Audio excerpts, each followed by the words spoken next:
Ni mu masaha y'ijoro, Mimi aba ari kwiruka mu muhanda n'ubwoba bwinshi cyane, igihunga rwose ubona cyamurenze, aba ari kugenda akebaguzwa areba inyuma ye ndetse no ku mpande. Uyu muhanda rero aba wirukamo ntabwo rwose uba urimo urumuri ruhagije, uba ukikijwe n'ibiti ku ruhande, biba bigaragara rwose ko ari ahantu hateye ubwoba. Ikindi kandi nawe rwose aba afite abantu bamukurikiye, ubwoba buba ari bwose. Ahagarara rero mu muhanda hagati maze agatangira gutega imodoka yose iri guhita, nyamara hahita imodoka ebyiri zose zigendera rwose zidakeneye kumenya ibyabaye kuri uyu mukobwa. Ajya kubona rero akabona haje taxi voiture, ahita ahagarara mu muhanda hagati maze agatega amaboko nyine, bigaragara rwose ko aba ari kuyihagarika. Umusore rero utwaye iyi modoka ahita aparika ku ruhande, maze Mimi agahita akubitagura ku birahure n'ubwoba bwinshi, ati mfasha mfasha ndapfuye, hari abantu bankurikiye kandi barashaka kunyica, fungura gira vuba, fungura vuba vuba. Patrick nawe rwose n'ubwoba bwinshi ahita afungura, ati ngaho injira. Arinjira agahita afunga, ati none se ubaye iki? Mimi ati ihute ihute rwose, ati imodoka vuba kandi wihute cyane kuko ndakurikiwe. Patrick rero abigenza nk'uko rwose Mimi aba ari kumubwira, ahita atwara imodoka yihuse cyane. Bamara rero kurenga hano, maze Patrick akongera akabaza Mimi ati ariko se ko wari ufite igihunga cyinshi, abantu bari bagukurikiye ni bantu ki? Ahubwo se mwapfaga iki? Nyamara rwose Mimi uba ugifite ubwoba bwinshi cyane, ntabwo aba ari kubasha kuvuga, nta nubwo rwose aba ari kubasha gusobanurira uyu musore biba byamubayeho. Ahita amubwira ati wowe rwose ndeka, ahubwo komeza utware imodoka. Patrick ahita amubaza ati none se tumaze kugenda umwanya munini, mbwira rero ahantu ugiye mba ariho nkugeza. Mimi atangira gutekereza maze akamubwira ati ntakubeshye rero ntabwo rwose nzi ahantu ngiye, kubera yuko iwacu ho rwose ntabwo nahakandagiza ibirenge, abantu bari bankurikiye n'ubundi rwose bahansanga, ntabwo rero nshaka gusubirayo. Patrick ahita amubaza ati none se nyine mbwira wowe aho ndi bukugeze.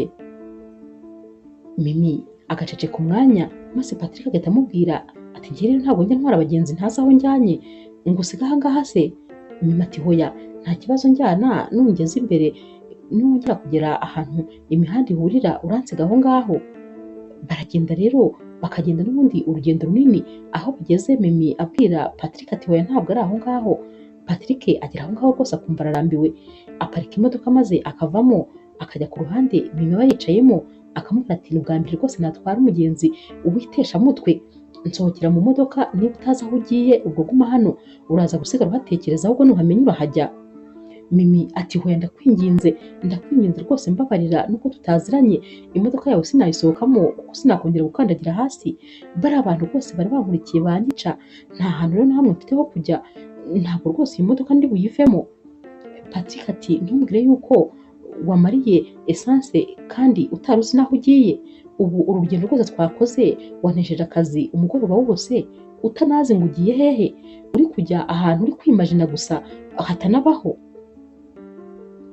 Patrick rero ahita amubwira ati uko byagenda kose uraviramo hano. Mimi rero ahita amubwira ati ndakwinginze mbabarira umfashe rwose, njyana iwawe maze ndareyo, mu gitondo cya kare ndabyuka ngenda, nta hantu rwose na hamwe mfite ho kujya. Patrick ati ariko nizere kuri kwikinira, ntabwo rwose bishoboka, urumva ntakujyana iwanjye se? Sinkuzi, ni ubwa mbere duhuye maze nkakujyana iwanjye. Icyakoze ndumva ikintu nagufasha ni kimwe, hafi aha nyine hari amahoteli nakujyanayo, rero ndakwishyurira ntugire ikibazo. Mimi ati hoya ntabwo rwose nshaka kujya muri hoteli, kandi nyine mubwira ko mfite ubwoba bwinshi cyane, nkeka ko rwose n'abo bantu bashobora kuba bankurikiye, ntabwo rero rwose najya ahantu ndi bube ndi njyenyine, mfite ubwoba bwinshi, ndakwinginze rwose ngusabye imbabazi, ncumbikira iri joro ryonyine, mu gitondo ndabyuka ngenda. Patrick rero abona abuze ikintu cyo gukora, maze akamubwira ati nta kibazo reka tugende, ariko mu gitondo cya kare uzinduke rwose ugende. Mimi rero aramushimira ati urakoze cyane, Imana ikumpera umugisha rwose, ni ukumbereye marayika murinzi, numvaga rwose ntazi ikintu cyo gukora.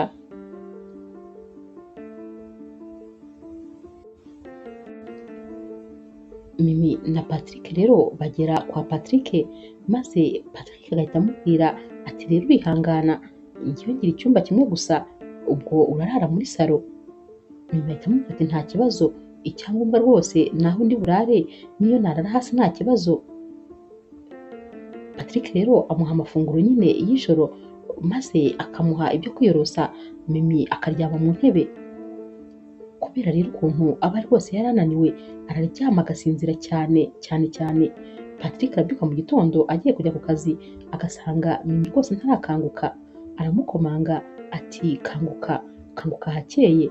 Mimi rero arakanguka, maze Patrick agahita amubwira ati itegure rero, maze utahe noneho umbwire aho nakugeza, mbanze mpakugeze mbere yo kugira ngo njye ku kazi.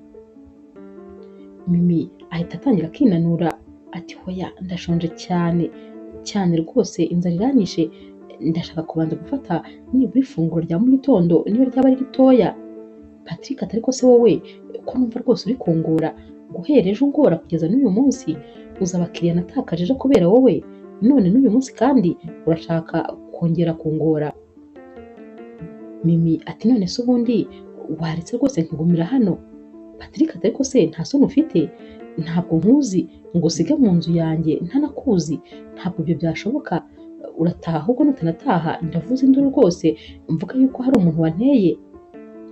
Mimi ahita amubwira ati nta kibazo, ngaho hasi mfasha nyine umpe ku bya mu gitondo, ubundi rwose ndahita ntaha nta kibazo. Patrick rero abanza kubyanga, ariko agahita amubwira ati nta kibazo, genda urebe muri firigo harimo amafunguro, urebe ibyo wafata maze ubishyushye, numara kurya kandi uhita utaha, urufunguzo ufunge urusige mu gatapi kari imbere y'urugi ariko hanze nyine. Mimi ahita amubwira ati urakoze cyane, reka rwose njye kugira icyo mfata ubundi ndahita ngenda nta kibazo. Birumvikana nyine Patrick ahita yigira ku kazi, agasiga nyine uyu mukobwa ahangaha muri iyi nzu.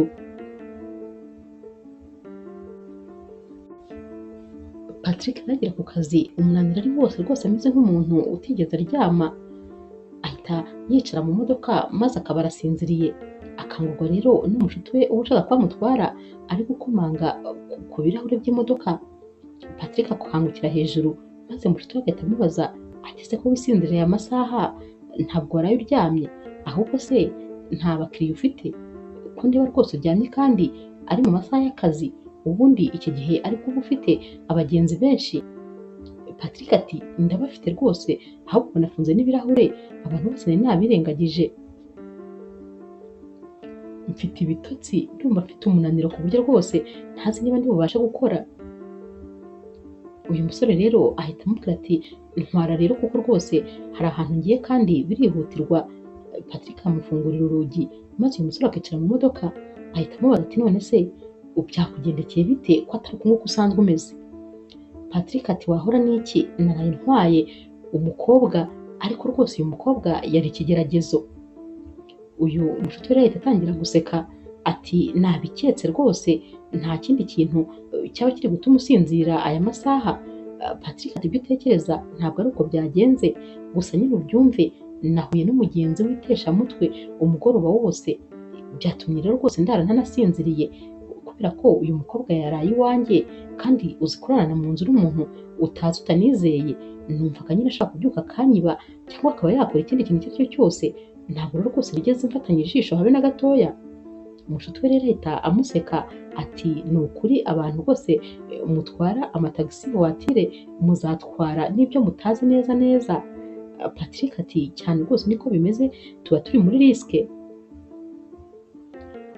Patrick rero yirirwa ku kazi nk'ibisanzwe, maze ku mugoroba agataha, agera mu rugo nyine yareba munsi ya ka gatapi agasanga harimo urufunguzo, arukuramo agafungura, maze akigera mu nzu ahita akubitwa n'inkuba kuko aba agifungura agahita asanga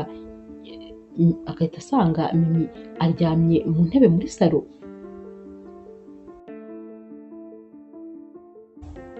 Agikubita amaso Mimi rero, maze agahita yikanga ati wowe se kandi uracyari hano, uracyakora iki hano?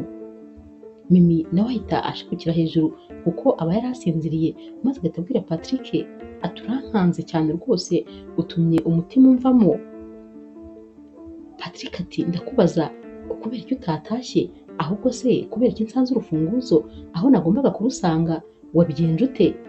Mimi ati nyine nafashe urufunguzo ndaruhagushyirira kugira ngo utaza kuza nsinziriye nanjye ngumana urundi igihe nyine byaba bikenewe.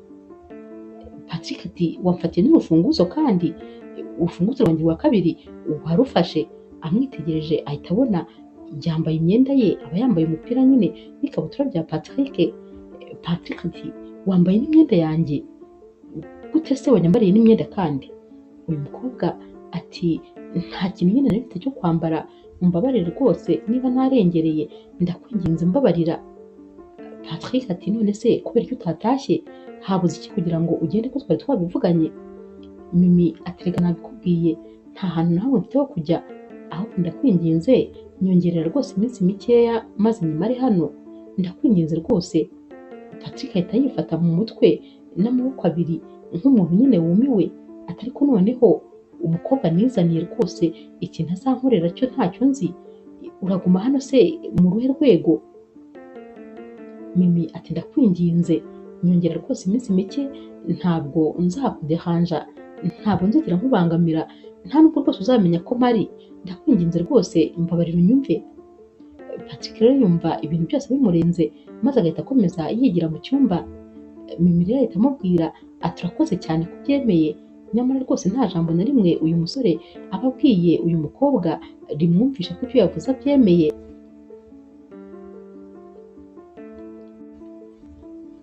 Umunsi wakurikiye rero Patrick arabyuka akajya ku kazi nk'ibisanzwe, anyura rero kuri wa mushuti we uba ucuruza butike, akamubwira ati nyamara rwose narabikubwiye, umukobwa nizaniye neza neza sinzi rwose ikizamunkuraho, tekereza ko nari ntashye ngasanga ntabwo yigeze ataha, arakibereye mu rugo rwanjye, n'ubu nahamusize, yansabye rwose ko yaba ahagumye iminsi mikeya, gusa mfite ubwoba rwose, uriya mukobwa wagira ngo ni maneko neza neza.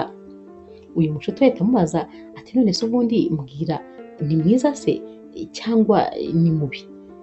Patrick ati ntakubeshye rero ni mwiza rwose, ariko n'ubusanzwe nyine abamaneko bose bagomba kuba ari beza, kubera ko nyine aba agomba kuba ari umuntu uwo ari we wese areba akaba atamukeka. Uyu mushuti we ahita atangira kumuseka ati maneko se akuneka iki? Yaba aje kuneka se iriya tagisi yawe utararangiza no kwishyura, tagisi waguze ku ideni? Wowe se ufite iki? Umusore w'umukene urwana n'ubuzima gusa, urwana no kugira ngo ubone ibyo kurya by'umunsi, urumva umumaneko yaba agushakaho iki? Bahita rero babiseka, maze uyu mushuti wa Patrick agahita amubwira ati buragutaha ahubwo ukagenda ukanatangira kumumenya neza, tekereza ko utazi n'izina rye, wakabaye ubanza kumenya uwo ari we mbere yo kumusiga mu nzu yawe, ni akazi kawe, buragutaha urasanga yakwimuye, ibintu byose azabisohora mu nzu, usanga rwose inzu imeze nk'uko wayinjiyemo imeze.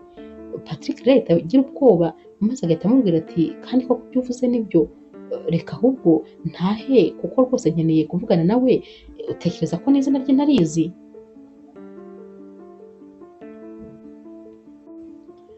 Patrick rero ahita afata imodoka maze agaca kuri supermarket, agurira rero Mimi utuntu two kurya maze agahita ataha. Arakomanga, Mimi yajya kureba ikintu ukomanze agasanga ni Patrick, ahita amubaza ati ko utashye kare, ayo masaha ko atari bisanzwe utahira, ni amahoro? Hari icyaba cyabaye se? Hari ikibazo wagize ku kazi? Patrick ati hoya nta kibazo na kimwe rwose nagize. Ahita amuhereza rero ambaraje aba afite, maze akamubwira ati ibintu birimo hano ni ibyawe. Mimi aramubwira ati urakoze cyane. Patrick ahita amubwira ati ndashaka rwose tuvugana. Baricara rero maze Patrick akamubaza ati wowe urinde, watumwe nande, uranshakaho iki, ndashaka kumbwiza ukuri? Mimi ati njyewe rwose nitwa Mimi, ndi umukobwa usanzwe cyane kandi uciriritse, nta muntu rwose wantumye, kuko rwose ntacyo ndi cyo, urebye nyine ndi umuntu usanzwe nyine uko undeba, ikindi kandi ntabwo ndi umugizi wa nabi, wihangayika rwose nta kibi nkwifuriza, nta n'ikibi nagukorera, ntabwo ndi mubi, humura rwose, nta kintu na kimwe nagukorera kibi. Patrick rero ahita abaza Mimi ati none se ibyo bintu byose uri kumbwira ni iki cyatuma nkwizera? Ibyo bintu se urumva bihagije kugira ngo mbe nakwizera? Mimi ati ikintu cyonyine cyatuma unyizera ni uko rwose ibyo ndakubwira ndi kukubwira ukuri, ndeba mu maso urahita ubona ko rwose ibintu ndi kukubwira ari ukuri ntari kukubeshya. Ikindi kandi uri umuntu mwiza, ndabizi rwose ko uri bunyizere uko byagenda kose. Patrick rero atekereza ku byo uyu mukobwa wamubwiye, maze akamubwira ati nta kibazo, gusa guhera uyu mugoroba ugende uba uryama mu cyumba cyanjye, nanjye ndarara muri salo. Mimi ati urakoze cyane cyane rwose, sinzi uko nagushimira. Umunsi wakurikiye rero Patrick arabyuka akajya ku kazi nk'ibisanzwe. N'ubundi rero aba akiri kwibaza kuri uyu mukobwa uri mu nzu ye, yicara mu modoka n'ubundi agatangira kumera nk'aho asinziriye, ariko mu by'ukuri ntaba asinziriye, aba ari gutekereza. Umukiriya arinjira akicara, Patrick ntanabimenye. Uyu mukiriya akomanga Patrick ati ko usinziriye? Patrick ati ntabwo nari nsinziriye, mumbabarire. Umugenzi rero ahita amubwira ati ndashaka rero ko untwara, akamutwara. Gusa rwose uyu musore uba ubona ibitekerezo bye biri kure, aba ari gutekereza cyane kuri uyu mukobwa. Akazi aragasoza rero ku mugoroba, maze agataha. Aragenda rero akinjira mu rugo asanga n'ubundi Mimi yiyicariye muri salo. Mimi ahita amubwira ati ni karibu. Patrick ati urakoze cyane. Ati cyakoze ni ukuri iryo jambo ukunda kumbwira ngo karibu, mba numva ari ikintu nyine gikomeye kuri njyewe, mba numva ari ikintu gitangaje, kubera ko nyine simbimenyereye kuba nataha ngasanga hari umuntu uri bumbwire ngo karibu. Mimi rero ahita aseka ati nyine ubu ngubu ndahari, reka njye mbikubwira uyu mwanya ngihari. Mimi ahita abaza Patrick ati none se ku kazi byagenze neza? Wiriwe neza? Umunsi wagenze neza? Patrick ati yego, umunsi wagenze neza cyane. Ubwo kandi ari Mimi aba ari kumwenyura, ndetse rwose ari na Patrick aba ari kumwenyura nawe, uba ubona nyine yishimiye ukuntu uyu mukobwa amwakira iyo atashye. Patrick rero ahita afata ambaraje aba afite maze akayihereza Mimi ati ibi bintu ni ibyawe. Mimi arebamo maze agahita aseka ati wanguriye imyenda? Wakoze cyane, ni ukuri wakoze cyane cyane. Patrick ati wihangane, ntabwo nyine nzi ibyo ukunda, gusa nagereranyije nyine sayizi yawe, nagira ngo nkugurire ibyawe ujye ubona ibyo wambara, maze ntuzongere kunyambarira imyenda. Aba ari kubivuga anaseka. Mimi rero nawe ahita aseka akamubwira ati urakoze cyane, ndakomeza rwose kugushimira ibintu ukomeje kunkorera muri iyi minsi mikeya yamaze hano. Patrick ati nta kibazo.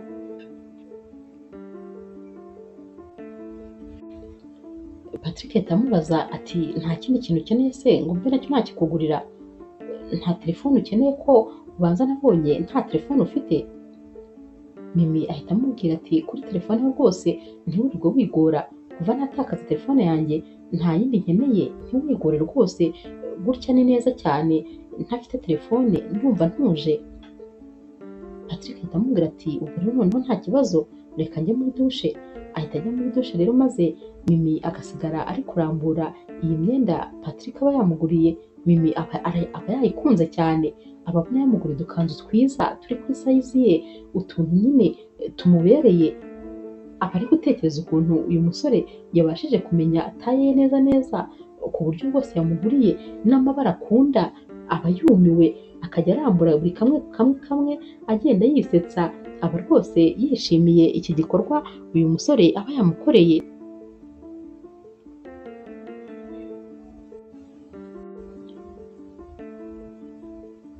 Umunsi wakurikiye rero aba ari mu masaha y'ijoro. Mimi aza muri salo nyine kureba Patrick. Patrick nawe aba avuye muri dushe amaze kwambara ariko atarafunga iyi shati nyine yo kurarana.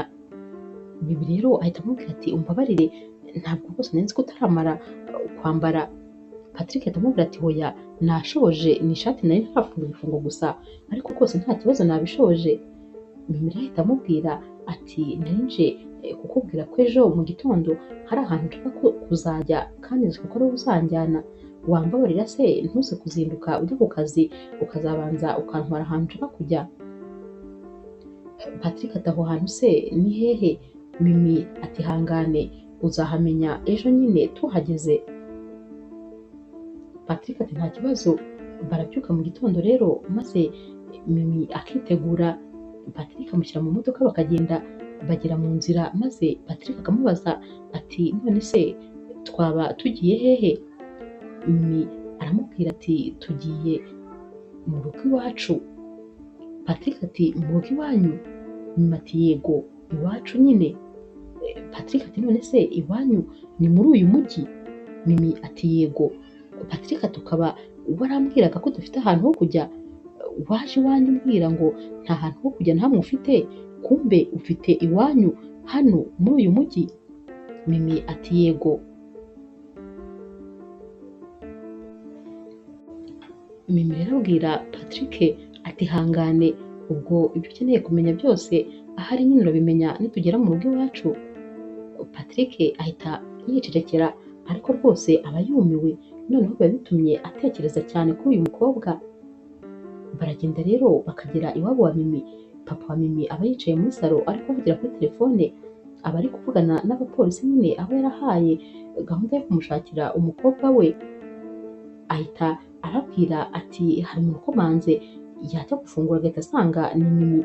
Ahita ababwira ati umukobwa wanjye araje rwose nguyu imbere yanjye, maze agahita ava kuri telefone. Mimi rero ahita aza yiruka agahita ahoberana na papa we ati papa nari kukumbuye cyane. Papa we nawe ati mwana wanjye rwose wari uri hehe? Umutima wendaga kuzamvamo neza neza, nari ngiye gusara. Mimi ati papa rero baranshimuse, niyo mpamvu rwose wari umaze iminsi barambuze. Papa we ati koko baragushimuse? Icyambwira nk'umuntu watinyutse kugukoreshaho ibiganza bye maze akareba ukuntu rwose nzamugira. Mimi rero ahita yicara ndetse akanaha karibu Patrick. Mimi ahita abwira papa we ati papa rwose ntabwo byari byoroshye, tekereza yuko bari bagiye kuntwikira mu nzu maze nkabacika. Igihe rero nari ndi kubacika nibwo rwose nahuye n'uyu musore ureba aha, niwe wankijije, niwe wantabaye. Papa we ahita ahereza ikiganza Patrick maze akamubwira ati witwa nde? Patrick ati nitwa Patrick. Ati none se ukora iki? Patrick ati ndi umushoferi wa tagisi isanzwe. Papa we ahita amubwira ati ndagushimiye rwose kuba warakijije umwana wanjye, ni ukuri warakoze cyane. Patrick nawe ati urebye rega ntabwo ari njyewe, buriya rwose n'Imana yabikoze kugira ngo tunahure uriya mugoroba. Patrick rero ahita ababwira ati ndashaka rero kujya ku kazi, ndihuta ahari mwambabarira nkagenda maze mugasigara muri kuganira. Papa wa Mimi rero ahita abwira Patrick ati rwose nzaguha igihembo, nzaguhemba kuko warakoze kumfashiriza umwana. Patrick ati nta kibazo murakoze. Ahaguruka rero agiye kugenda maze Mimi nawe agahita ahaguruka nk'aho ashaka kumuherekeza. Papa we ahita amufata akaboko akamukomeza maze akabwira Patrick ati sawa rero murabeho. Mimi uba ubonye ko rwose papa we amubujije guherekeza Patrick ahita amubwira ati bayi, ariko nyine ubona rwose bimubabaje ko atamuherekeje.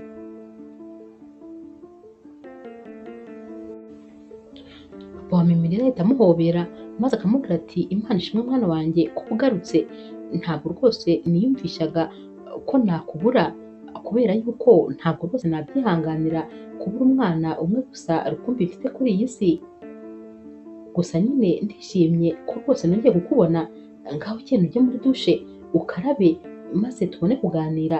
Reka nanjye mbe mpamagara inshuti zanjye zose nzibwire ko wagarutse, kuko rwose abantu bose bari baguhangayikiye.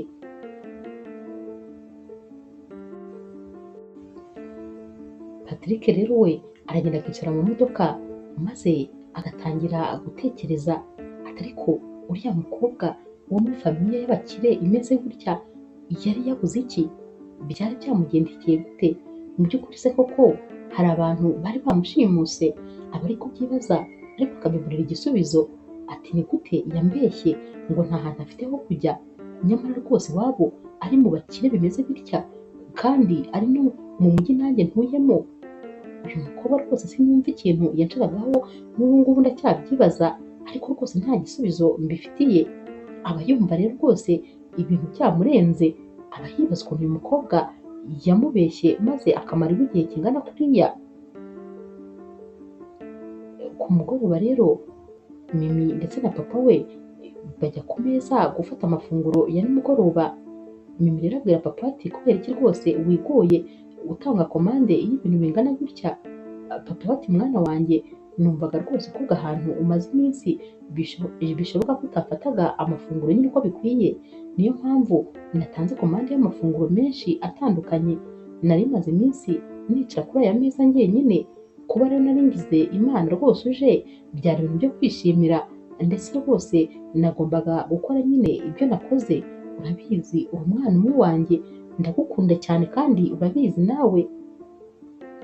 Mimi rero ahita abwira papa ati wakoze cyane, gusa rwose aya mafunguro ameze neza cyane.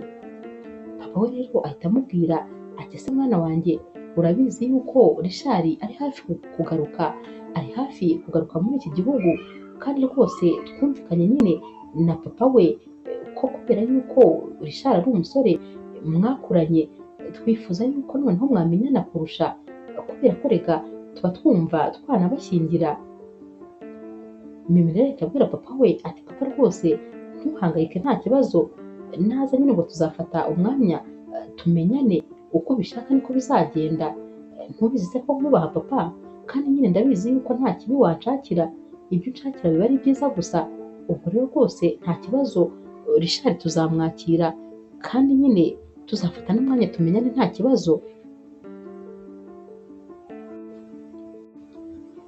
Umunsi wakurikiye rero Patrick ajya kureba wa mucuti we nyine kuri butike ahantu aba akorera, akamubwira ati ntabwo nakubwiye ukuntu byagenze, wa mukobwa wari umaze iminsi iwanjye ni umwana wo mu bakire cyane, papa we rwose ni umuherwe.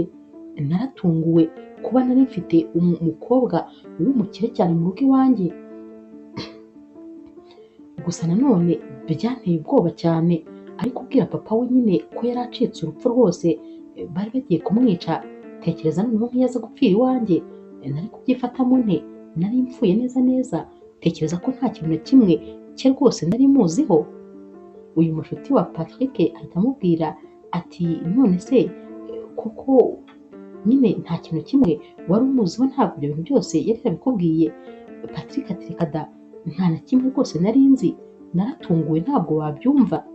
Gusa ntanakubeshye ndumva rwose mukumbuye, nari maze kumenyera ko ntasanga hari umuntu uri mu rugo, nabonaga ibintu byose byarahindutse, none ndatanga afungura inzu ngasanga rwose irampamagara neza uko nayisize niko ikimeze. Ndumva rwose mwikumbure, nari maze kumumenyera. Uyu mushuti we rero ahita amuseka maze akamubwira ati ntakubeshye rwose nari maze kubona ko wahindutse, ntabwo wari ukiri Patrick wa wundi wa kera tuziranye, wari usigaye utaha wihuta, kandi nanone wari usigaye uba ufite akanyamuneza. Biragaragara ko rwose uriya mukobwa iminsi yamaze iwawe yaragufashe neza cyane. Patrick rero ahita amubwira ati uratangiye kunserereza. Umushuti we ati ntabwo ari ukuguserereza, ariko rwose nta nubwo kwari ukumucumbikira gusa, biragaragara ko wari utangiye kumwiyumvamo ukundi kuntu. Uriya mukobwa ushobora kuba wari utangiye kumukunda. Patrick rero ubwo wari wegamye ku modoka nyine bari kuganira, ahita afata ukuboko uyu mushuti we ati mvira ku modoka, nibutse ko hari umukiriya nshaka gutwara, reka nigendere nigire mu kazi, wikomeza kundangaza. Ubwo nyamara ni uko rwose aba yumvise umushuti we atangiye kumwinjirira cyane, atangiye kumubwira nyine ibintu adashaka kumva. Umushuti we ahita amubwira ati sawa ngaho umunsi mwiza, ariko uri mu rukundo rwose biragaragara no ku maso yawe. Patrick ati sawa komeza wivugire, ahita yatsa imodoka rero maze akigendera. Ntibitinda rero Rishari araza, aba avuye muri Amerika aho amaze imyaka myinshi rwose. bajya kumwakira rero ibyishimo nyine biba ari byose ku mafamiye yose. Yongera rero kubonana na Mimi baba banaherukana kera, bahita rero bahana gahunda ko bagomba nyine kuzasohokana maze bakaganira bitonze. Uyu munsi wo gusohokana rero uragera maze bakajya ahantu nyine haba hatuje cyane. Baricara maze Richard akamubwira ati uyu munsi tugomba nyine gufungura ka champagne kubera yuko tugomba guserebura kongera guhura kwacu. Mimi uko ubona rwose atishimiye uyu musore habe na gatoya, aramubwira ati nta kibazo rwose twabikora. Richard rero atangira kubwira Mimi ati ubu njye nawe rero tugiye gutangira urugendo rwacu rushya. Mimi ati none se ntabwo uzasubira muri Amerika? Richard ati hoya, umupapa wanjye yambwiye ko rwose ankeneye hano, ikindi kandi yambwiye ko njye nawe tugomba gukora ubukwe byihuse kubera yuko arashaka ko nyine namusimbura muri kampani ye kandi arashaka ko mbanza gukora ubukwe nawe. Mimi rero uri gutungurwa ati none se kuki tugomba kwihutisha ubukwe kandi yaba ari njyewe yaba ari nawe duhari? Richard rero ahita areba ku ruhande, haba hari abasore babiri baba bari kwinywera akantu, ahita abwira Mimi ati ndaje. Arahaguruka maze agahita agenda akabahagarara imbere ati mwebwe babiri ni mwebwe ndi kubwira, kubera iki muri gukomeza kundebera umugore, kubera iki muri gukomeza kundebera sheri wanjye mutamukuraho amaso? Aba basore bahita batungurwa bakarebana bati tureba sheri wawe? Ntabwo rwose twigeze tubikora. Richard rero n'umujinya mwinshi ahita atangira gukubita aba bahungu ati njyewe sheri wanjye rwose nta muntu ujya umureba uko abonye, urabona ukuntu muri kumureba wagira ngo rwose hari ahandi musanzwe muziranye. Mimi rero abona ibintu bikomeye maze agahaguruka ati ariko se sheri bigenze bite, habaye iki kuri kurwana? Richard ati reka mbanze mbakosore, urabona ukuntu bari kukureba. Mimi rero ahita ajyamo hagati akabakiza maze akabwira Richard ati ariko se koko tekereza nawe ahantu twicaye, aba basore bicaye n'ubundi bareba aho twicaye, urumva se bari kureba he handi? Bari kujya bareba inyuma yabo se? Si ibintu bisanzwe kuba rwose wahuza amaso n'umuntu igihe muri ahantu kuri public nk'aha ngaha? Ntabwo rwose ari byo, nta mpamvu zo kurwana, uri kunsebya rwose. Richard ati njyewe nta muntu n'umwe ujya umenyera. Mimi rero amufata akaboko maze bagasohoka bagera hanze, agahita amubwira ati ariko se koko nk'ibintu uba ukoze urabona bitagayitse? Ntabwo ari byiza habe na gatoya kurwana ahantu nk'aha hiyubashye twari twasohokeye, cyangwa se uransebeje rwose. Richard ati ntabwo rwose ari ukugusebya, njye ntabwo mba nshaka umuntu n'umwe ukureba, ntabwo mba mbishaka.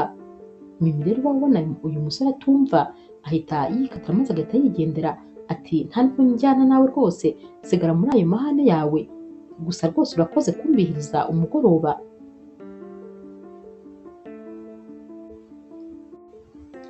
Mimi rero ataha yarakaye maze papa we akamubaza ati ko urakaye se kandi wari wasohokanye na Richard byagenze bite? Mimi ati ntakubeshye, Richard rwose ni umusore ubishye bya hatari, uzi ukuntu yambihirije umugoroba, utekereza ko yarwanye n'abasore ngo barandebye? Papa we rero ahita aseka ati nyine umusore uwo ari we wese ugukunda aba agomba kukurwanirira, aba yumva nyine rega nta wundi muntu n'umwe ugomba kukumenyera, aba yumva nta n'undi muntu ukwiye kukureba. Mimi ati ariko papa ati ibyo birakabije, uzi yuko twari turi ahantu nyine kuri public n'abandi bantu bicaye, ubwo se urumva kundeba koko? Uretse ko ntanahamya ko bari kundeba by'umwihariko, nkeka ko bahuje nk'amaso kwa kundi nyine umuntu aba areba ku ruhande bisanzwe. Ariko ni ukuri yarwanye aransebya, uriya musore agira imijinya myinshi, ikindi kandi arahubuka, ntabwo ajya atekereza ku bintu agiye gukora. Papa we rero ahita amubwira ati hoya ibyo byihorere bizashyira rwose, ikindi kandi ni uko agukunda nyine, buriya aba afite igihunga ko undi muntu uwo ari wese ashobora kumugutwara. Mimi rero we rwose aba yarakariye uyu musore cyane. Richard nawe aricara agatekereza ko rwose Mimi ashobora kuba yamurakariye bikabije, buracya rero akaza kumureba aba amuzaniye n'impano. Araza papa wa Mimi akamubwira ati Mimi ari mu cyumba musangeyo nta kibazo. Richard rero amusangayo maze akamubwira ati ndakwinginze mbabarira, ntabwo nitwaye neza rwose ndabizi narakubabaje, ariko nyine mbabarira twiyunge, ndifuza ko nyine rwose twareba icyo dukora maze ibingibi tukabyibagirwa. Mimi atumva se wakora iki? Richard ati nifuzaga yuko twajyana maze ukajya gushopinga, ukagura ibyo ushaka byose, ahari bishobora kukurangaza. Urabizi mfite amafaranga menshi cyane, ikintu cyose washaka nakikugurira. Mimi aterega nta wundi muri mu marushanwa, ndabizi nyine ko amafaranga uyafite, ariko nanone amafaranga ntabwo ari akemura ibibazo byose umuntu aba afite. Yumva rero Richard atangiye kwensisita cyane, maze Mimi agahita amubwira ati okay, nta kibazo ngaho reka tugende. Mimi rero aritegura maze bagahita nyine bajya gushopinga nk'uko bari bamaze kubyumvikana. Bagera muri shopu maze Richard akajya ahitiramo nyine Mimi utuntu bari bugure, amuhitiramo udukanzu, amuhitiramo nyine utuntu twiza. Mimi rero twose aratwegeranya maze umukobwa ukora muri iyi shopu agatangira nyine kubizinga kugira ngo abibashyirire mu mambaraje. Aba ari kuzinga maze ikanzu imwe ikaba iramucitse iguye hasi. Richard nta no gutekereza ahita amukandagira ku kirenge cyane nyine amukandagirana ubugome. Ati urabona ibintu ukoze, urata ikanzu y'umukunzi wanjye hasi, nta soni ugira? Ariko ubundi muba mureba he? Ubwenge bwanyu buba buri hehe? Mimi rero ahita amubwira ati Richard have rwose ntugakore ibi, ntabwo ukwiye gukora ibi bintu umukobwa, urifata ugakandagira umuntu w'igitsina gore gutyo, ntabwo ari byiza, ntabwo ari byiza habe na gatoya. Richard ati ntabwo ubonye ibintu akoze? Urabibonye ko ikanzu yawe ayitaye hasi? Mimi ati none se urumva kuko ibyo ari ibintu birenze byari gutuma umukorera ibyo bintu? Uyu mukobwa rero ukora muri iyi shopu we aba yatangiye kurira nyine kubera ko rwose Richard aba amubabaje. Mimi rero abona Richard akomeje kuvuga nabi maze agahita yigendera. Ati n'ubundi nari natangaye rwose ko bubashe guhindura imico yawe. Richard rero abona Mimi agiye, noneho agahita abwira uyu mukobwa ati urabona ibintu ukoze, urabona ukuntu utumye umukunzi wanjye yigendera, buretse ndaje nkwereka imbaraga z'amafaranga, iri duka ryanyu ndaje ndifunge, nawe ubure akazi bakwirukane, ndaje mbikwereke nkwereka ko njye nawe tutari ku rwego rumwe. Nyamara rwose uyu mukobwa aba ari gusaba imbabazi Richard, ariko ntabwo aba amwumva nyine. Uyu musore aba ari umusore w'umugome cyane, umusore kandi ugira amahane.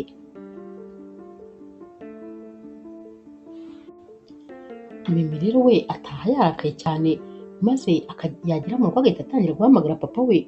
Ahita amusanga mu cyumba maze agahita yicara ku buriri ati papa rwose nkubwire, ntabwo nshaka kubana n'uriya musore, uriya musore si mwiza kuri njyewe habe na gatoya, ntakubeshye rwose impamvu iyo ari yo yose yaba iri gutuma ushaka ko mbana nawe ntabwo bishoboka, ndaguhakaniye rwose sinshobora kubana nawe. Papa ati ariko kubera iki rwose utajya wihangana, ntabwo biriya bizahoraho, ikindi kandi nimumara kubana uramenye rwose buri kantu kose kabaye utazajya uza kumbwira maze ugata urugo rwawe, ntabwo nshaka ko uzajya wahukana, ntabwo rwose mbishaka habe na gatoya. Mimi ati ariko se papa kubera iki utari kunyumva, kubera iki rwose utari kumva ibintu ndi kukubwira? Papa waterega mwana wanjye, ntabwo nyine uzimariya na Richard ku bwawe gusa, ahubwo ni inyungu z'umuryango. Tekereza nyine nimumara gukora ubukwe utekereze ko rwose imitungo yacu izihuza n'imitungo y'iwabo, tuzahita tuba ibikomerezwa, tuzahita tuba abantu bakomeye bafite ijambo, kandi tuzahita tuba abakire kurenza uko twari tumeze. Mimi ahita abaza papa we ati none se papa uri kungurisha, ndi ku isoko, uri kuncuruza? Papa ati oya mwana wanjye ntabwo nabikora nkucuruza kandi uri umwana umwe wanjye, ariko nyine nawe urabyumva akamaro bidufitiye kuba wakora ubukwe na Richard. Mimi ati none se papa ntabwo witaye ku marangamutima yanjye, witaye gusa ku nyungu uzakura muri bizinesi zawe nimara gukora ubukwe n'uyu musore ntakunda, ntashaka, tudahuza habe na gatoya. kubera iki utari kumva ko rwose ntashaka kuzabana n'uyu musore? Papa wa Mimi rero ahita amubwira ati ihangane rwose mwana wanjye, bizagenda neza. Mimi ubwo ubona papa atari kumwumva ahita amubwira ati reka nigire mu cyumba njye kuruhuka, ndabona rwose utari kunyumva habe na gatoya. Nyuma y'iminsi mike rero papa wa Mimi abwira Mimi ati witegure kubera ko uyu munsi Richard araza kudusura, hari ibintu by'ingenzi nyine ashaka ko tuvugana. Mimi rero udashaka gusuzugura papa we aritegura maze Richard akaza bakicara muri salo. Richard rero atangira kubwira papa wa Mimi ati ubu rwose imyiteguro y'ubukwe irarimbanyije, ibintu byose rwose mbigeze kure kandi ndi kubitegura neza cyane. Papa wa Mimi ati niba hari ikintu ukeneye ko rwose nagufasha nta kibazo uzambwire, uyu musore n'ubwiyemezi bwinshi ati nta kintu rwose nkeneye kivuye mu muryango wanyu, ikintu kimwe gusa nkeneye muri uyu muryango ni uyu mukobwa mwiza cyane, fiance wanjye niwe wenyine nshaka. Ikindi kandi nagira ngo rwose ku munsi w'ubukwe bwacu azabe yambaye neza cyane, ari umuntu udasanzwe, kubera yuko nzaba natumiye abantu b'ibikomerezwa, nzatumira abami, nzatumira abayobozi, nzatumira abantu bose bazwi, abakire bo muri kino gihugu bose bazaba bahari. Rero abantu bose nifuza ko rwose amaso yabo atagomba kuzava ku mugore wanjye, kandi bagomba kuba nyine bose bemeye ko mfite umugore mwiza kurusha abantu bose. Ndifuza ko nyine azaba ari umuntu utangaje kuri uwo munsi, birumvikana azaba ari umunsi wacu. Mimi rero yumva ubwiyemezi bw'uyu musore maze akumva rwose ntabwo yakomeza kumva amagambo uyu musore ari kuvuga, ahita yihagurukira akigira mu cyumba. Uyu musore rero asigara abwira papa wa Mimi ati narabikubwiye, umukobwa wawe nzamufata neza cyane, nzamushimisha kandi n'ubu narabitangiye. Ikindi kandi nawe nzakugira umuntu ukomeye kurushaho, nawe rwose nzaguha ibintu byinshi cyane ku buryo rwose uzumva wishimiye kuba ndi umukwe wawe. Papa wa Mimi rero ahita amubwira ati urakoze cyane, ndumva kuko atari njye nzarota icyo gihe kigeze. Richard ati humura, ibyiza rwose biragutegereje.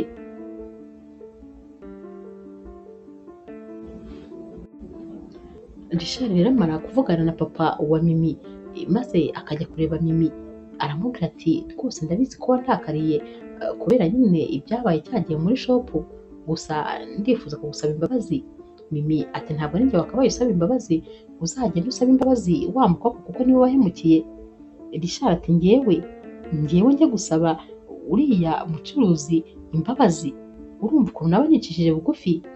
Mimi ati sawa, niba nyine utabasha kuzimusaba njye ntabwo nkeneye kuzongera kuvugana nawe. Ikindi kandi ubwo nta mariage ihari, kubera ko rwose njye ntabwo nabana n'umuntu ufunze umutwe udashobora gusaba imbabazi na rimwe. Richard rero yumva uyu mukobwa yarakaye maze agahita amubwira ati nta kibazo rwose nzazimusaba.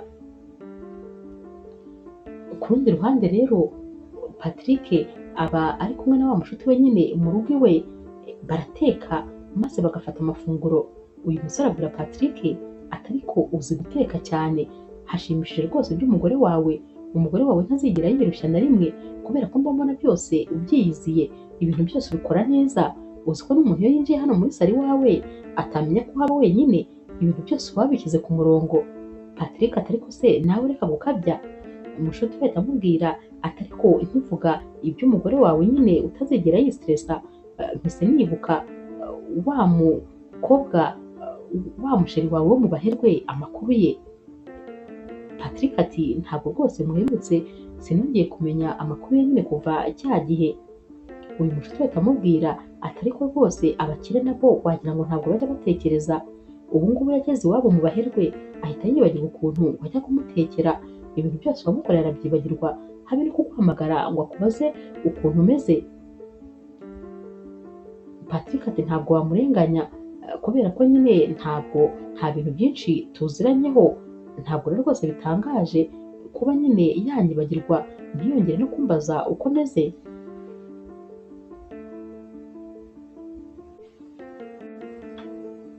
Richard rero yongera guhamagara Mimi maze akamubwira ati ati ndifuza ko rwose twasohokana tukajya gusangira tukagirana ibihe byiza.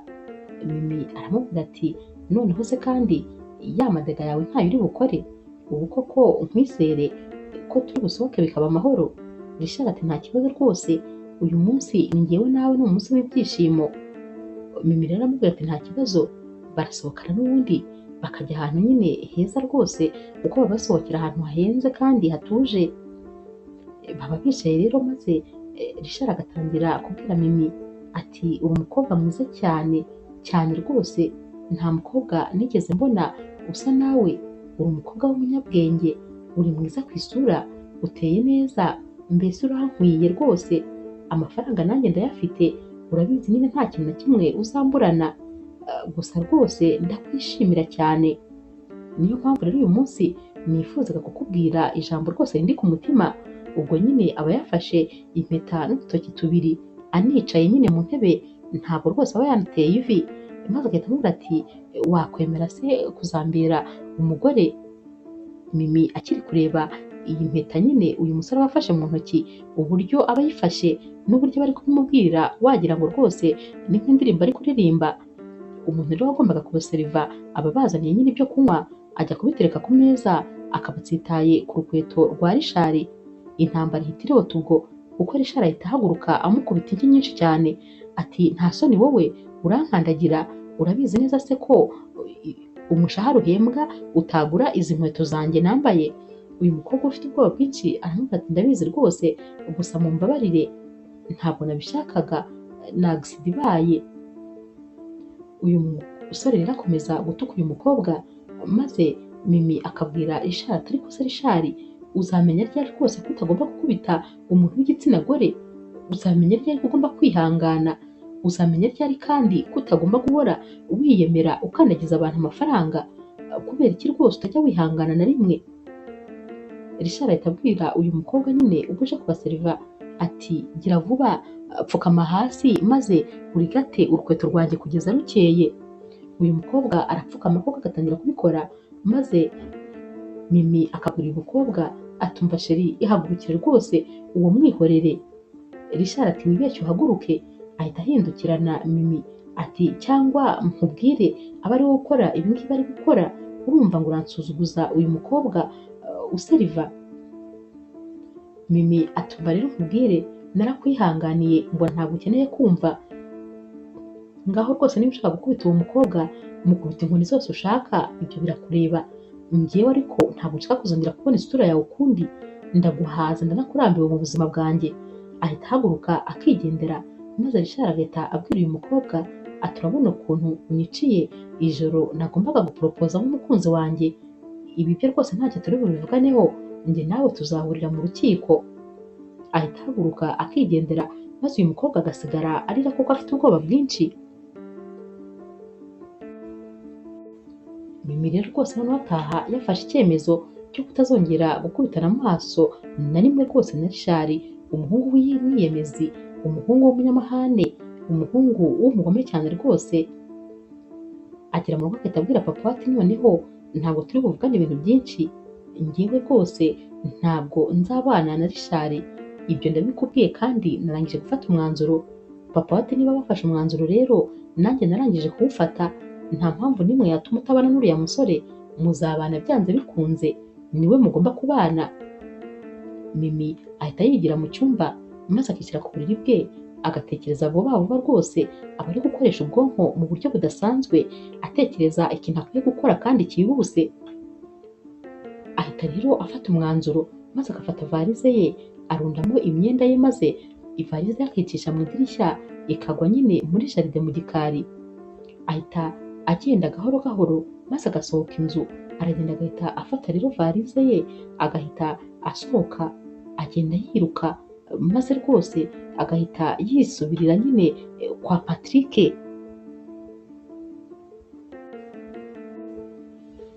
Rero arakomanga kwa Patrick, maze Patrick akaza gufungura, aramubona akabona afite na varize. Ati kandi se wowe kandi ugarutse hano ute? Uje gukora iki? Mimi ati mbabarira ninjire, ibindi byose urabimbaza ngeze mu nzu.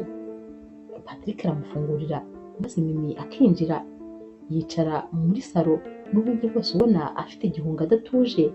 Patrick ahita agenda akamuzanira icyayi akamuhereza maze agahita yicara iruhande rwe ati mbwira urashaka iki hano? Umwana wo mu bakire urashaka iki aha hantu rwose haciriritse gutya? Uranshakaho iki? Bongeye se kandi kugushimuta? Mimi ati mbabarira rwose ndumva mfite umunaniro mwinshi, ikindi kandi ntabwo ntekanye, ndakwinginze rwose reka ndarire ijoro maze ejo nzakubwira buri kimwe cyose. Ikintu cyose wumva ushaka kumenya kuri jyewe nzakikubwira nta kibazo, uzakimenya.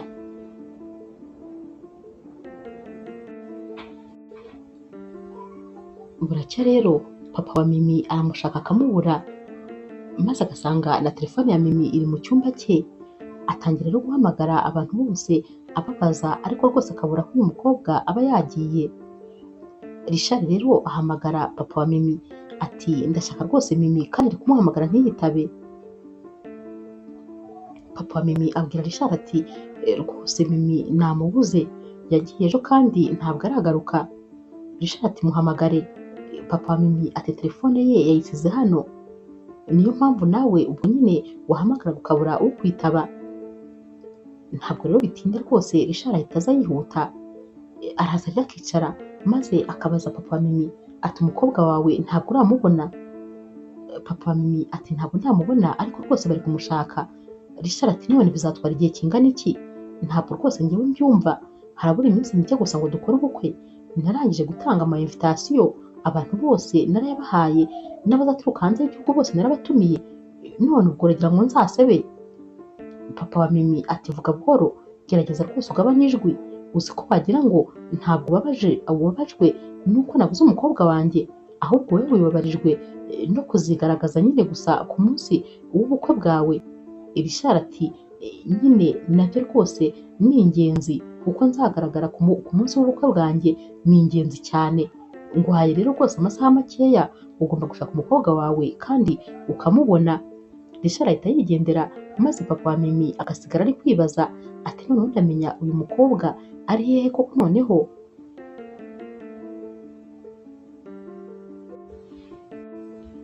Ku rundi ruhande rero Mimi nyine nawe yicarana na Patrick kugira ngo amwibwire bihagije. Aramubwira ati rero njyewe nitwa Mimi nyine kuko nabikubwiye, papa wanjye niwe ukuriye ibikomoka kuri peteroli byose muri Afurika, niwe rwose ubihagarariye. Rero nakuze mbona mbana na papa gusa, mama wanjye yapfuye nkiri umwana mutoya ku buryo rwose ntanamwibuka, mba numva nta n'igitekerezo mufiteho. Gusa nyine papa nakuze ankarira cyane ku buryo ntabwo najyaga nkoraho ibyo abandi bana bakora. Ni ukuvuga yuko iyo ibirori byabaga ku ishuri ntabwo yatumaga njyana n'abandi bana mu birori b'urungano rwanjye, yarankaniraga ngo singomba gusohoka ngo kubera yuko ngo naba ngiye kumusebya. Ntabwo rwose nigeze ngira ibyishimo nk'ibyo abandi bana bagira. Buri gihe nyine nahoraga mu rugo, baramfungiranaga wagira ngo nari umunyururu. Mimi ati byageze naho rwose papa noneho rwose anshakira n'umugarde du corps uzajya ungenda inyuma. Ati ntakubeshye narabangamirwaga ku buryo rwose inshuti zagiye zincikaho kubera ukuntu uwo musore nawe nyine wangendaga iruhande atajyaga amva iruhande mu bintu byose nakoraga, nta bwisanzure nagiraga. Nasabye papa ko nibura ibyo yabikuraho, maze ambwira ko bidashoboka ngomba kubimenyera, ko rwose umubyeyi mwiza nyine ari uko yakabaye abigenza. Ndakubwiza ukuri rwose nakuze nabi, nakuze numva ntishimye.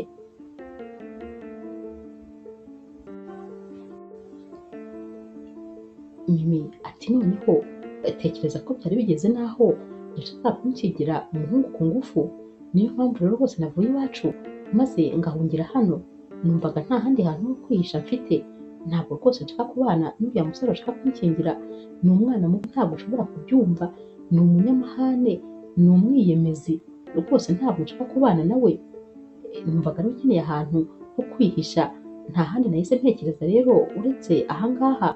Ntakubeshye ubuzima bwanjye bwose nabayeho ntashobora kwifatira icyemezo, ibintu byose ni papa ubifatamo icyemezo maze agahita abintegeka bikaba itegeko kuri njyewe nkabikora ntyo. Patrick rero rwose aba yababajwe n'inkuru y'uyu mukobwa, aramubwira ati ihangane, ihangane rwose, ariko se nanone urabona papa wawe ntakubona akagusanga hano bitazambera ibibazo? Ikindi kandi papa wawe ntiyakubura rwose, urabizi neza ni umuntu ukomeye, ubu ngubu araje abishyiremo na polisi, reka rwose batazanshinja yuko ari njye nagushimuse. Mimi ati humura, humura ntabwo rwose hano papa yahamenya, mbabarira mbe mpagumye basi iminsi mikeya, ndakwinginze rwose nyumva. Patrick rero abura uko abigenza maze akabwira Mimi ati ntacyo, uhagumye iminsi mike ariko rwose ibi bintu sinzi uko bizarangira.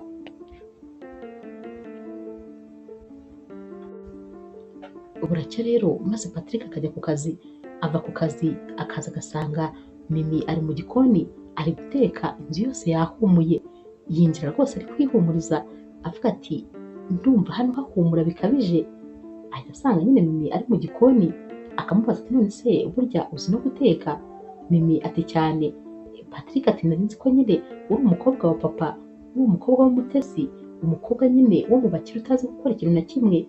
Mimi ati ibi byose ndabyize nyine niga muri kaminuza, iyo nabonaga akanya gatoya nkajya iwabo w'abashuti banjye, nibyo nahitaga nikorera, niyigiraga guteka nkiga imirimo yo mu rugo, abashuti banjye baranyigishaga, ariko nyine papa wanjye ibi byose ntabwo abizi kuko ntabwo yatuma nyine njya mu gikoni. Patrick ahita amubwira ati rwose ndumva watetse neza cyane, ntaranabiryaho biri guhumura neza cyane rwose, ati wampa nkumva se? Mimi ahita amuha ku karushe maze Patrick agahita amubwira ati biraryoshye cyane, noneho ukuntu bihumura, uzi guteka cyane rwose, nguhaye amanota 100% uri uwa mbere. Umunsi wakurikiye rero Patrick ajya ku kazi maze ku mugoroba yataha agashopingira Mimi nyine akamuzanira utuntu twinshi aba yamuguriye. Abakinjira Mimi akamubwira ati ni karibu, akamubaza uko umunsi we wagenze, maze Patrick ati dore ibintu nari nkumbuye rwose, wari warabimenyereje, none igihe utari uhari naratahaga rwose simbona umuntu mbaza ngo umunsi wawe wagenze ute. Mimi rero ahita aseka agahita amubwira ati nyine naragarutse ndahari noneho. Patrick amuhereza amambaraje aba afite mu ntoki ati ibyo bintu ni ibyawe. Mimi arebamo akabona nanone yongeye kumugurira imyenda myiza cyane rwose. Mimi rero arebamo maze agaseka ati urakoze cyane. Patrick akomeza ajya mu cyumba, Mimi agasigara muri salo nyine areba ibyo bamuguriye, maze mu mutima akajya atekereza ati uyu mutipe ni umwana mwiza cyane, kubera iki koko Richard atameze nka Patrick, nari kuba nguye ahashashe neza neza. Sinumva ukuntu rwose Patrick nibura atari wabaye fiance wanjye, ni umwana mwiza, avuga yitonze, azi kunyitaho, ni ukuri mba mbona mwishimiye cyane rwose, sinzi impamvu atari we ahubwo twahuye mbere ngo maze yibere fiance wanjye aho kugira ngo nteshe umutwe na Richard. Ahita rero aterura ibintu nyine aba afite maze akabijyana mu cyumba.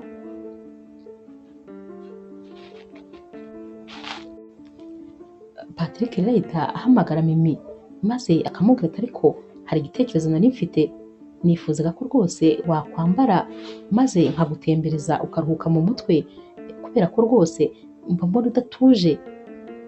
Mimi ati none se urumva byaba ari byiza dushobora guhura n'abantu banzi maze bakaba babwira papa wanjye uko bambonye ndi kumwe n'undi musore? Patrick ati urambara ku buryo nta muntu n'umwe ushobora kukumenya. Mimi rero arambara, akambara imyenda nyine imukwiriye hose, akambara agapfukamunwa, akambara amarinete ndetse n'ingofero. Nta muntu n'umwe rwose uba ushobora kumubona ngo amenye ko nyine ari Mimi umuntu aba asanzwe azi. Barasohoka rero maze bakajya ahantu nyine hiherereye bagasangira. Mu by'ukuri rwose Mimi aruhuka mu mutwe akaganira na Patrick, bakamenyana birenze, maze rwose Mimi akishimira uyu mugoroba. Abwira Patrick ati wakoze, nishimye cyane, ni ubwa mbere nasohokana n'umuntu maze bikagenda neza, tukaganira, tukishima, tugasangira kandi tukaryoherwa, maze tugataha ari amahoro masa. Patrick rero ahita atangira kubiseka ati none se ubusanzwe iyo wasohokanye n'abantu bigenda bite? Mimi ati cecekere ntabyo uzi, ati umutipe nyine bashakaga ko tubana, ntakubeshye rwose ni Jetri wigendera, iyo twasohokaga nyine byari bogisi mu kabari cyangwa muri resitora twabaga twasohokeyemo, nta na rimwe rwose twigeze dusohokana ngo dutahe nyine twishimye, reka rwose buri gihe namusigagayo kubera ukuntu nyine yabaga ari guteza intambara. Patrick rero ahita aseka ati ndumva cyakoze uwo musore rwose atoroshye habe na gatoya. Mimi ati urabivuga urabizi se, ati gusa nyine ndagushimiye rwose kubw'uyu mugoroba, ndumva ndishimye kandi ndumva naruhutse mu mutwe.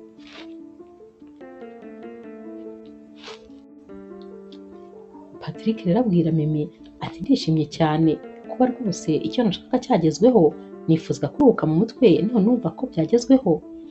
Patrick yitegereza mu maso Mimi maze akamubwira ati cyakoze hari igihe abantu baba bafite amahirwe ntibamenye ko rwose bayafite, nk'ubu umusore ugufite ntabwo azi ukuntu uri umukobwa mwiza abasore bose bifuza, ari aho rwose abagupfusha ubusa agukorera ibyo yishakiye, ntabwo azi agaciro kawe.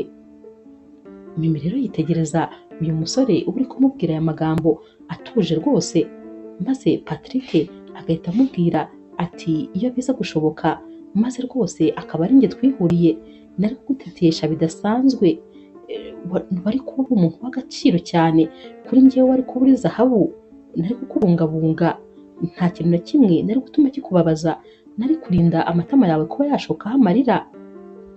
Mimi rero bimunanira kwihangana maze agahita ahobera uyu musore, akamufata nyine akamuhobera ku ijosi, aramuhobera akamuryamaho umwanya munini, amarira agatangira gushoka. Ati ntakubeshye rwose Patrick utandukanye n'abandi basore, nubwo ntigeze menyana na benshi ariko ni ukuri iwawe niho nduhukira. Aba bombi rero barebana mu maso, ntabwo rwose bamenya uko bigenze, bashiduka bamaze gusomana. Maze Patrick agahita abwira Mimi ati ntakubeshye nubwo mbizi ko rwose bidashoboka utaba uwanjye, ariko ndagukunda kandi rwose igihe cyose utari uhari nakomezaga ngutekereza umunsi ku wundi, ariko nirinze kuba naguhamagara kubera yuko nyine ndabizi ko utari ku rwego rwanjye, njye nawe nta hantu rwose twahurira, ariko ntabwo byambujije kugukunda. Mimi rero ahita amushyira urutoki ku munwa nko kumubwira ati ceceka, maze Mimi agahita yongera akamusoma ati Patrick nanjye ndakwishimira rwose, nanjye ndagukunda nubwo nyine dufite ikitubangamiye, ariko ndagukunda cyane.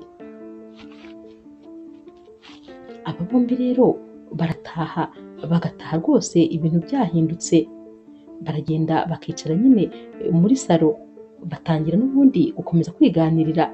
Mimi aba aryamye kuri Patrick, Patrick ati rwose ndakwishimira cyane, uri mwiza, ikindi kandi uri umukobwa utuje, uzi ubwenge, ntabwo umuntu yamenya ko famiye uvukamo ariyo uvukamo, urebye ukuntu uzi ubwenge n'ibintu byose uzi, ntabwo umwana wavukiye muri famiye nk'iyawe rwose yaba abizi.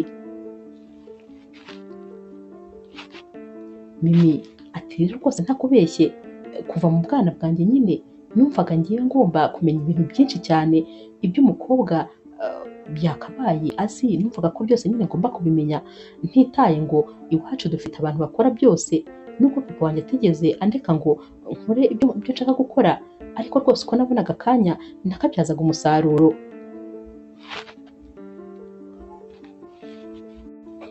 Umunsi wakurikiye rero Mimi arazinduka maze agategura ibya mu gitondo, apakingira Patrick, maze yajya kujya ku kazi agahita amuzanira akambaraje ati nagupakingiye kuko ndabizi nyine kutajya ugura ibyo kurya maze ntuze kwicwa n'inzara. Patrick ati urakoze cyane, gusa ngiye ntabwo nari menyereye kurya saa sita kuko nyine nabonaga ntabishobora, ntabwo rwose nari mbimenyereye, ariko ni ukuri urakoze kumpa keya, urantetesheje nyine, uyu munsi ugomba kuba ari itandukaniro n'iyindi minsi. Mimi ati nabitekereje nyine ko uyu munsi ugomba gutandukana n'iyindi yose, ndakwifuriza rero kugira umunsi mwiza, ugira akazi keza, ikindi kandi ntuze kwibagirwa ko ngutekereza. Patrick aseka ahita amuha bizu ati nanjye ni uko, ahubwo se uragira ngo ndaza kubasha kugakora? Ntabwo rwose mbizi, kubera yuko ndumva natangiye kugukumbura kandi nkikureba imbere yanjye. Bahita rero basomana maze Mimi akongera akabwira Patrick ati umunsi mwiza. Patrick nawe ati nawe wirirwe neza kandi wiyiteho.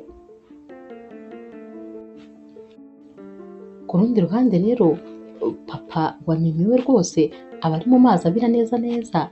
Richard agaruka kumureba akamubaza ati umukobwa wawe ntabwo araboneka? Papa wa Mimi ati hoya rwose sindamubona. Richard ati biragaragara ko mutazi kurera, biragaragara rwose ko nta burere mwigeze mumuha.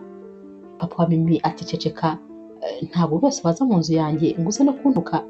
Richard ati mfite uburenganzira bwo kuvuga ibyo nshaka byose, kubera yuko natanze amafaranga menshi mu gutegura ubu bukwe. Ikindi kandi urabizi nyine nashoye muri kampani yawe. Ibyo byose rero bimpa uburenganzira bwo kuvuga ibyo nshaka, ahubwo wowe nta burenganzira ufite bwo kumbwira ibyo navuga n'ibyo ntavuga. Richard n'umujinya mwinshi ahita abwira kandi papa wa Mimi atumva rero mubwire, ngewe amafaranga natanze yaramvunye kandi ni menshi. Ejo rero byanze bikunze ngomba gukora ubukwe, wabishaka utabishaka, kandi umukobwa wawe yaboneka ataboneka nzakora ubukwe. Rwose abakobwa si abibura, amafaranga mfite anyemerera kuba nashaka umukobwa uwo ari we wese. Ahita ahaguruka akigendera, maze papa wa Mimi agasigara yumiwe ati uriya musore nta kinyabupfura agira habe na gatoya. Ahari ibyo umukobwa wanjye byose yambwiraga bishobora kuba ari byo. Urabona ukuntu ari kunyubahuka, amagambo ari kumbwira amagambo yishakiye.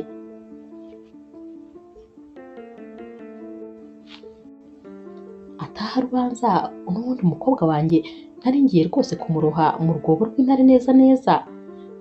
Uyu musore nta kinyabupfura na gikeya rwose afite. Naho rero Patrick yicaza Mimi maze akamubwira ati rwose Mimi, ndabona hari ibintu turi gukora atari byo. Ubu papa wawe ntiyihebye, ntiyahangayitse, ntiyakubuze. Ndumva rwose wakabaye utaha maze ugasubira mu rugo. Mimi ati mbabara ndakwinginze, sinshaka gusubira iwacu rwose, kubera ko ntabwo nshaka gushakana n'uriya umusore bashaka kumushyingira. Ntabwo rero nasubira iwacu.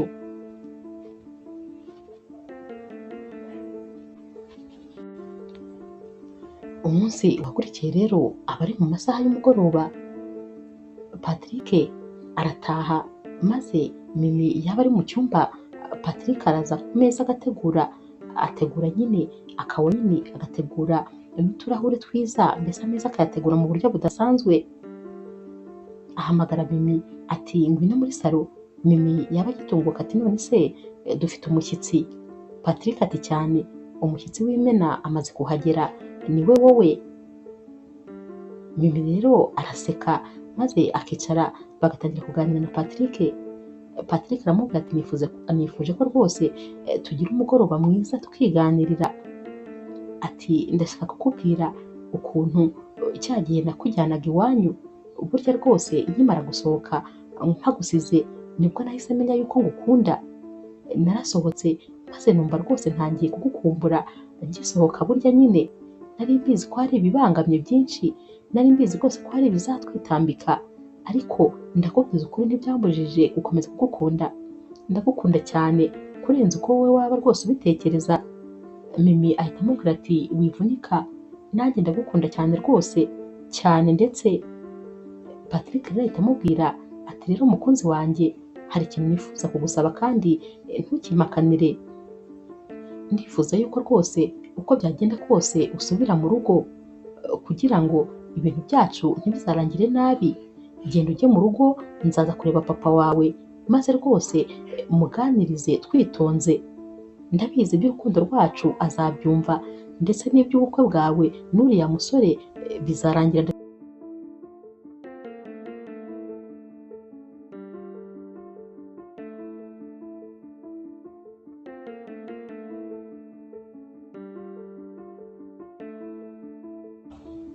Ndakeka yuko nyine iby'ubukwe bwawe n'uriya musore byarangiye, kubera ko nyine umunsi mwagombaga gukora ubukwe wararenze. ndumva rwose nshaka ko ibintu byacu binyura mu nzira nziza, ndifuza ko rwose wataha maze nkazaza mu rugo nkaganira na papa wawe. Mimi rero arabyumva maze akabwira Patrick ati ku bwawe nta na kimwe ntakora, ariko rwose uramenye ntuzagire bwira utampamagaye. Mimi rero arataha nyine nk'uko baba babyumvikanye na Patrick. Agera rero mu rugo iwabo, papa we nyine akimukubita amaso ahita amubaza ati wari warasubiye kureba uyu musore, niwe mwari muri kumwe iki gihe cyose? Patrick ajya kuvuga maze papa wa Mimi agahita amucerekesha ati nsohokera mu nzu ugira vuba, ihute sinzongera kukubona ukundi, nta soni, abahungu b'abakene muba mushaka guprofita abana bo mu bakire, ubu nyine wabonye ko iwabo hari amafaranga none urashaka kuduprofita. Mimi ati rwose papa ndamukunda cyane kandi nawe arankunda, ntabwo rero rwose ashaka kuduprofita, ni umwana mwiza cyane, uyu musore ni umwana mwiza cyane nta naho ahuriye na Richard. Papa ati ceceka, ihute jya mu cyumba. Ahita rero asohora Patrick agahita amubwira ati mvira aha sinzongere kukubona. Patrick arataha maze agataha ababaye kubera ukuntu atabashije kuvugana na papa wa Mimi. Naho rero papa wa Mimi ahita abwira ntabwo uzongera na rimwe gusohoka muri iyi nzu, uzaba mu cyumba cyawe ubuzima bwawe bwose, ntabwo uzongera kurenga hano. Aragenda arakabwira umuzamu wabo ati na rimwe umukobwa wanjye ntazarenge kuri uru rugi, agomba kuguma hano mu rugo iminsi yose. Mimi rero aragenda akajya mu cyumba maze asukurira ararira koko amarira yose akamushiramo. Buracya rero akumva rwose yikumburiye Patrick maze agashaka kujya kumureba, arambara agasohoka kubera ko ababona papa we yagiye. Yagera kuri porutaye uyu musore w'umuzamu ahita amubwira ati ntabwo ugomba kurenga aha, papa wawe yambwiye ko rwose ntagomba kugufungurira, kandi nyine ntabwo nasuzugura boss wanjye, umbabarire rwose ntabwo nagufungurira, urihangana kuko nta mategeko nahawe. Yanga kumufungurira burundu maze Mimi agasubira mu nzu. Agahinda kabari kose dore ko rwose papa we aba yaranamwatse na telefone, ntabwo aba akibasha no kuba yavugana na Patrick. Hashira iminsi rero ari uko bimeze nyine, Mimi ameze nk'ufungiranye, naho Patrick nawe agahinda ari kose. Patrick yigira inama yo kugaruka kureba papa wa Mimi, araza agakomanga akinjira maze papa wa Mimi akimukubita amaso ati nakubwiye ko umunsi uzongera gukandagiza ibirenge byawe mu nzu yanjye uzahura n'ibyago, none urizanye uranshakira iki ku mukobwa, uradushakaho iki? Patrick ati rwose umukobwa wawe ndamukunda kandi ndamukunda cyane, mukunda urukundo rw'ukuri, mukunda urukundo rwa nyarwo. Papa wa Mimi ati ceceka, urashaka ibintu byacu nta kindi, nibyo rwose dukurikiyeho. Patrick ati ni ukuri njyewe rwose ndi umukene ariko amafaranga nkorera arampagije kandi ndanyuzwe, nta kindi kintu na kimwe nshaka, gusa umukobwa wawe ndamukunda cyane nawe kandi yambera umutangabuhamya, nta na kimwe rwose kindi nkurikiye. Papa wa Mimi ati ndavuze ngo sohoka, sinshaka kuzongera kukubona ukundi. Patrick rero ajya gusohoka maze Mimi akaba aje muri salo, aba agikubita amaso Patrick agashaka kuza yiruka ngo amuhobere. Papa we ahita agenda agahita afata Mimi maze agahita amusubiza inyuma ati subira mu cyumba agira vuba. Patrick noneho ataha agahinda kamwishe abonye ukuntu rwose Mimi baba baramufungiranye. Mimi nawe agahinda akaba ari kose ukuntu bataba baretse anisuhuriza umukunzi aba anakunda cyane rwose.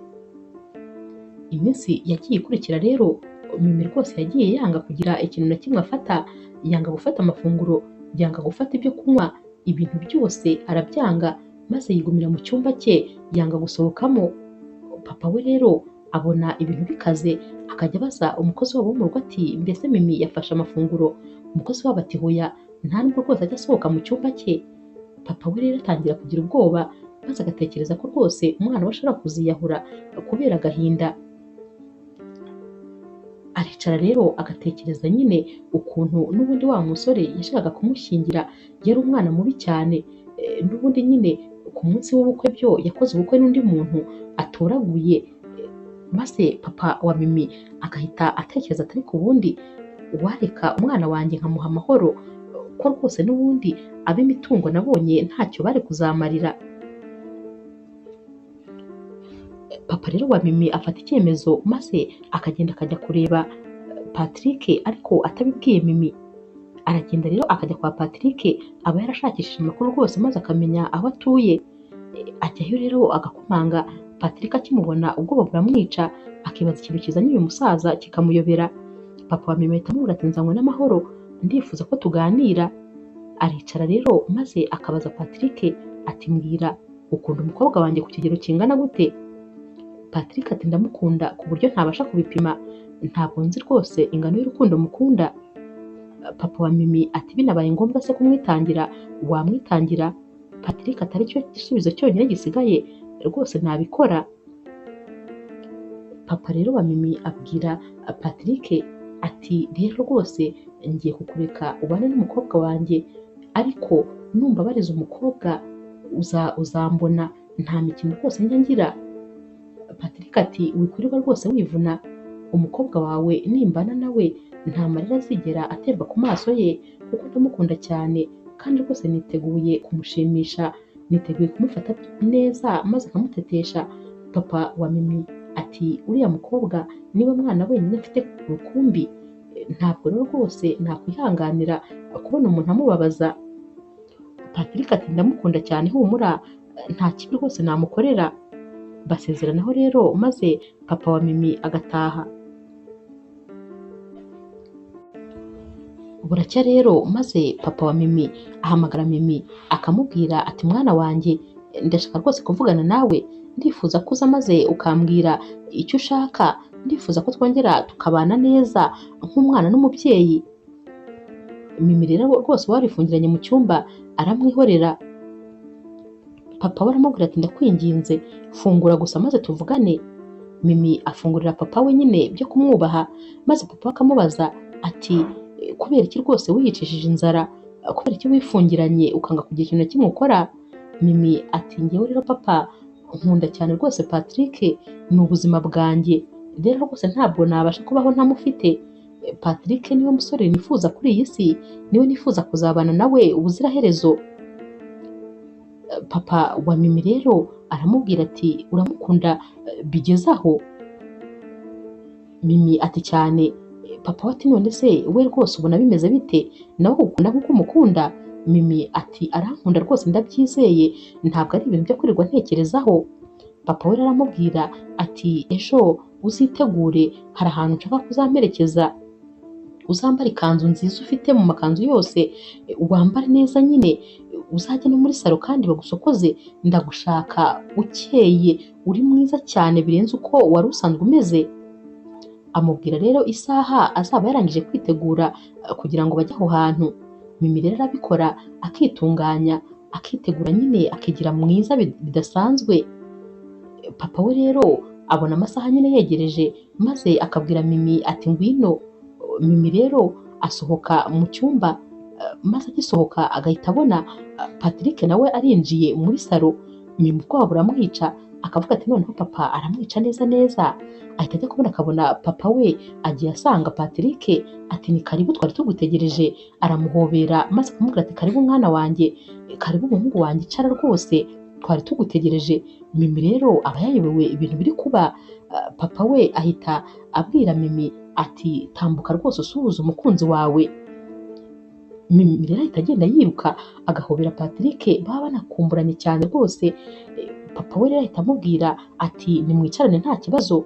Kugeza ubwo rwose Mimi aba ataramenya ibigiye gukurikira, aba yayobewe ibiri kuba ibyo ari byo. Baricara rero maze papa wa Mimi agahita atangira kuvuga ati rero Mimi mwana wanjye, rwose nabonye ukuri kose ku byabaye, namenye ukuri ku bya Rishari, ndetse rwose nanamenye ukuri ku bya Patrick wiyeguriye. Burya nagiye kumureba rwose turanaganira, Patrick ni umusore mwiza nibyo, nanjye naramugushimiye kubera ko rero wamukunze kandi ukamukunda urukundo rwa nyarwo.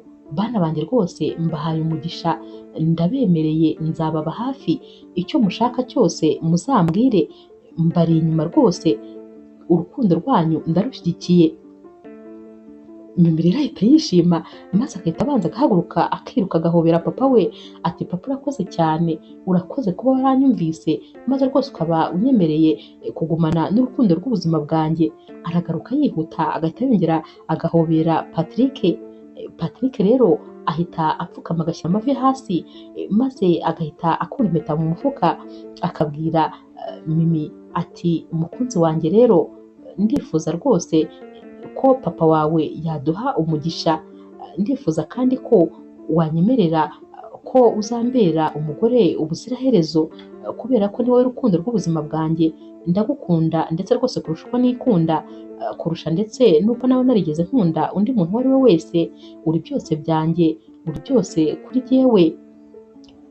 Mimi rero watangiye no kurira kubera emosiyo, ahita ahereza ikiganza Patrick maze akamubwira ati ndabyemeye rwose mukunzi, kandi nanjye ndagukunda cyane, urabizi ko nyine ari wowe rukundo rw'ubuzima bwanjye.